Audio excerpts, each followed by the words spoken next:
তো হ্যালো বন্ধুরা, সকাল সকাল একটু বেরিয়ে পড়ছি। আজ একটু বাইরে যেতে হবে, সেই জন্য দেখো টিফিন করে নিলাম, একটু চা মুড়ি আর তার সঙ্গে আমি দুটো বিস্কুট নিয়েছিলাম। আর এদিকে তোমাদের দাদাভাইকে সুজি করে দিয়েছিলাম, যেহেতু তোমাদের দাদাভাই দাঁতটা তোলা হয়েছিল, সেই জন্য ওকে দুধ দিয়ে সুজি করে দিয়েছিলাম। আর মেয়েরও পেটটা ভালো নেই, সেই জন্য ওকে মেখে দিয়েছিলাম, চিড়ে গুড় দিয়ে মেখে দিয়েছিলাম ভালো করে ধুয়ে। তো তারপর দেখো আমরা একটু ওষুধ আনতে গেছিলাম তোমাদের দাদাভাইয়ের জন্য, দাঁতের জন্য। তো সেই আর কি। আর তারপর দেখো এই জায়গাটা তোমাদের সঙ্গে একটু শেয়ার করছি। এই জায়গাটা আমাদের দুর্গাপুরে, খুব সুন্দর এই জায়গাটা। ইচ্ছে আছে কোনোদিন ওখানে ভিডিও করা, সেই জন্য আর কি ওইটা একটু ক্যাপচার করে নিলাম, খুব সুন্দর। আর তারপর দেখো গাড়িতে একটু তেল ভরতে যাচ্ছিলাম সেই দিকেই। তো সেই আর কি। তো তেল ভরে আসার পর বাড়ি চলে এলাম। তো বাড়িতে এসে দেখো তারপর রান্না বান্না করতে হবে। আর এই দেখো 3 প্যাকেট ওষুধ নিয়ে এলাম, প্রায় 450 টাকার মতো ওষুধ নিয়ে নিল।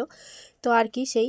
তো তারপর দেখো একটু ঘরে তোমাদের দাদাভাই আমাদের সবার জন্যই একবারে কুকারে জল দিয়ে আলু দিয়ে চাল দিয়ে একবারে সেদ্ধ ভাত করে নিয়েছিলাম, একদম গলা গলাভাবে।